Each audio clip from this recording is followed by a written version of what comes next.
Hey friends, tickets are now available for our new series of live workshops taking place in November and December. They're focused on getting coffee professionals and small business owners better prepared for 2023. There's one for coffee professionals, one for those looking to start or grow their business as a coffee consultant, and there's one for customer acquisition planning that's tailored to small business owners. Go to mapitforward.coffee/events to grab tickets or check the show notes for details.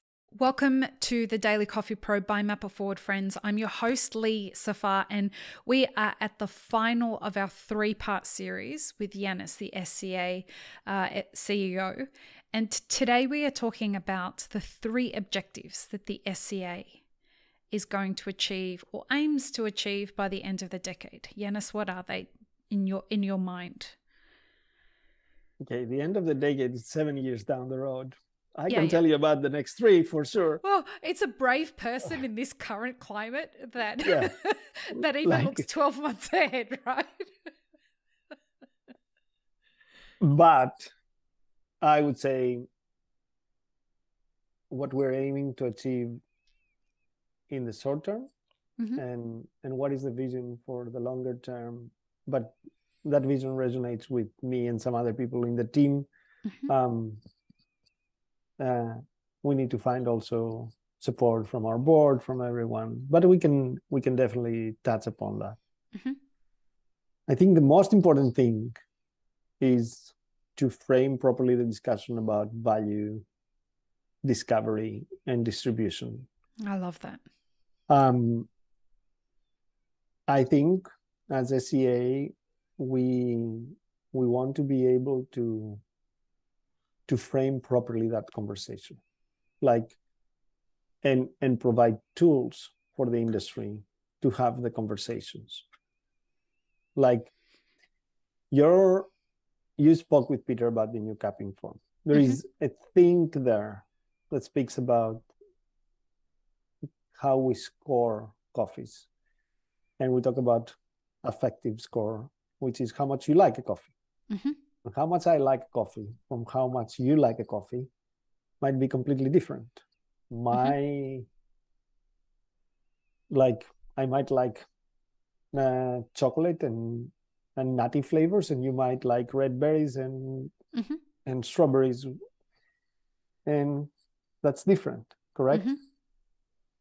And we need to be able to provide space for all that. We don't have to have uniformity that we all need to like the coffee the same. We need to understand the subjectivity of everything that we do, right? And the amount of money that I'm willing to spend for a cup of coffee that tastes the way I like it, from the amount of money that you're willing to spend for this same cup of coffee, it might be different. I might want to spend X dollars, and you might want to spend X half of the same amount. So, and vice versa. You will want to spend a Y dollar amount for your coffee, I would pay half or a third of that. And we need to provide tools to everyone, farmers, traders, where we can see how they can maximize the value they extract out of their crops and out of their coffees. But also have the conversations about how we discover value, because the capping form is a discovery value mechanism. How we discover value on the value chain, and how we have honest conversation to distribute that. Value is also who takes up the risk. Pandemic was a great example. You've seen me talking, I think it was in a talk I gave to Rico, talking about having honest conversations with your suppliers. I think risk cannot be carried unilaterally by farmers or someone in the value chain. I think we need to have these discussions, honest discussions. What is risk? Where the risk lies? How we mitigate the risk, and how we share this risk responsibly between everyone on the value chain. And hedging on someone's I would say misery is not like how you actually talk about risk distribution. So we need to talk about rewards, risks, and frame that conversation properly. So that is number one goal for SCA for the next years. I would say number two goal would be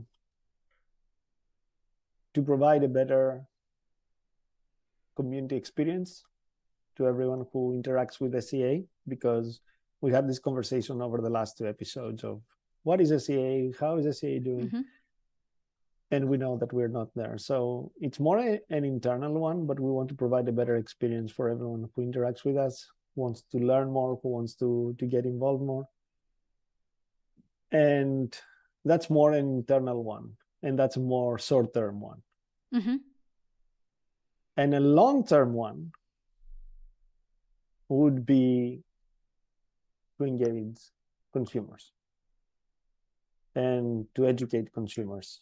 Is that the third, or is that a part of number two? I would say that is the third. Great. I had just written down here, consumer, ? So you got there. Great. I think SCA should be would explore and pilot options on how to talk to consumers. Awesome. I think the coffee industry needs to take lessons from the wine industry or whatever and engage consumers in a way that it's meaningful and can actually have bigger conversations and present coffee not just as a commodity but as an experience. So that's the new kind of definition towards the white paper that speaks about towards a definition for specialty coffee.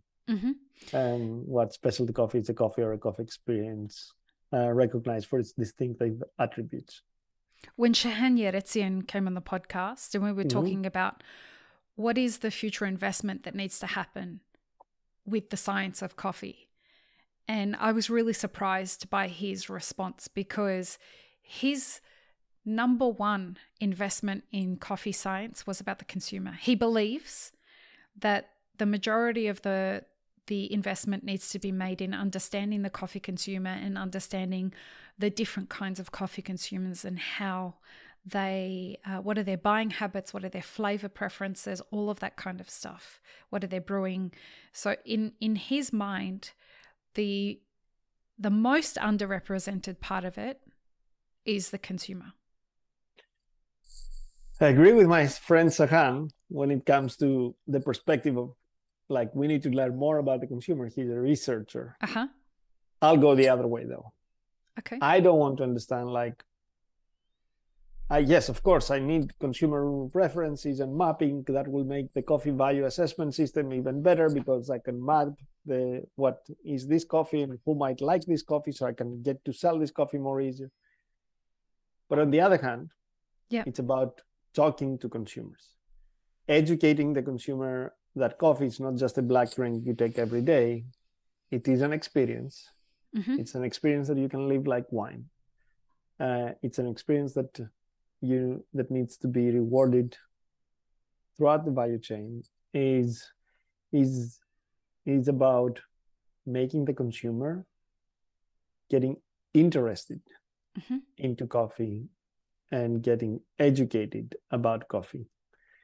I had a conversation a couple of months ago in London with Wine and Spirits Education Trust, and they were saying that they educate around, I think they said 280,000 people a year. 55% of those were not industry professionals, were consumers. It's mind-blowing.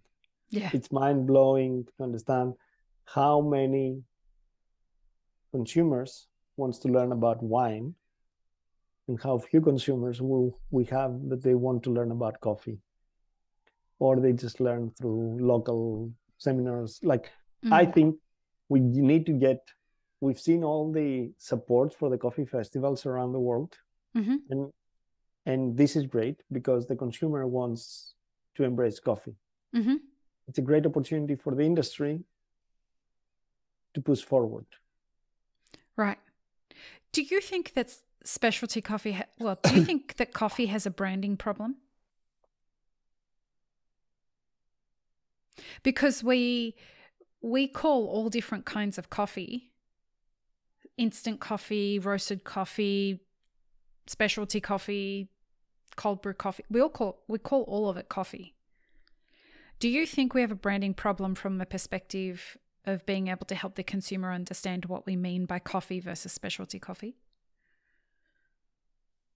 No, I don't think so. I think we have a great opportunity, but I don't think that we have a problem. Is that no nuanced difference between the two things? Well, every problem is also an opportunity. I agree with you. Like, that doesn't mean the problem doesn't exist. But I don't think that the problem exists. Like, we have people saying, okay, the problem would be if people didn't drink coffee, or if people wanted to drink something which tasted like coffee. But no, people drink coffee. They like their coffee. But instant coffee is something that tastes like coffee. It's not coffee. But it comes from coffee. Right. And a whole bunch of chemicals. But people assume that that is coffee the same way that an espresso is coffee. But a producer produced coffee to make the instant coffee. Okay. I would, if it was different, I would say if it was something that tasted like coffee, not being coffee, that would be a problem. And that's probably coming, right? Like the lab-made stuff. And people would call it coffee. Right. That, and that has nothing to do, for example, with milks or plant-based. Right. This is different. The farmer is doing a work, you get the beans, you produce coffee. But what I'm saying here is I don't see a problem because you call it coffee. And in wine, you call it wine. And you have natural wines, you have whatever kind of processes in wine you can imagine. You have whatever variety, but at the end of the day, it's called wine. Let's have a glass of wine. Right. You never say, let's have a glass of natural wine. Then you say, let's have a glass of wine, and then I'm going to serve you a very nice natural, or... Right. They seem to have figured it out better, right, though? The consumer understands the language. We have a problem that the consumer does not understand our language. Right. That's what I mean. From a branding perspective, we have a problem from that side. We have a language problem. But don't forget, there is a bright example in the coffee industry about language for coffee. When you order at Starbucks, you speak Starbucks. That's an amazing marketing, it really is, accomplishment of Starbucks. It really People is. Learn the language to order the beverage they want. So you can train the consumer. Oh, yeah. Folks, if you want to do a wild experiment, go to Google Trends. I'm doing some consumer research for a client right now. Okay. Go to Google Trends and compare terminology. So start with coffee and then add the term specialty coffee and compare the traffic of those two terms. Specialty coffee doesn't even register compared to the term coffee. But then go and start comparing Starbucks terms with just the word coffee. And it is fucking wild how closely those terms register in relation to the word coffee. They have done an amazing work. They really have. But that shows also the example that we can definitely get the consumer involved. And we can do it as an industry. So yeah, long term, I think we need to bring consumers along, and that would be at least something that we would like to see in specialty coffee. Yannis, I know this has been 2 years in the making, but I want to really thank you for us finally getting there. It was a real joy. I hope you'll come back. If people want to get in contact with the SCA, if they want to talk to the SCA about their ideas or their questions, how do they do that? Well, you can talk to us in many ways. Like a lot of people talk to us through social media and don't think that we don't listen. We do. Sometimes we just don't feel the need to answer. That wasn't loaded at all. No. I'm just joking here.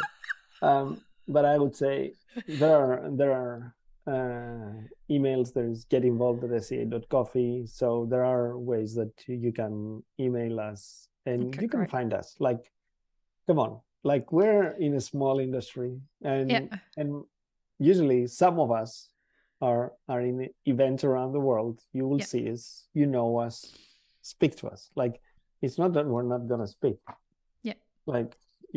We'll include links in the show notes as well. Perfect. And we can go from there. This has been go ahead. I want to thank you. It has been like 2 years that we are trying that. And how do you say it? Peace, love, and peanut butter. Peace, love, and peanut butter. Thanks again, Yannis. Thank you. Have an amazing rest of your day, everyone. Bye. Thanks for tuning in, friends. There are 2 ways you can support this podcast. Firstly, become a paid member of our YouTube channel. Secondly, you can join our Patreon for as little as $3 a month. Don't forget to subscribe and like this video before you leave, and check the show notes for more information. Now, this is what you should check out next.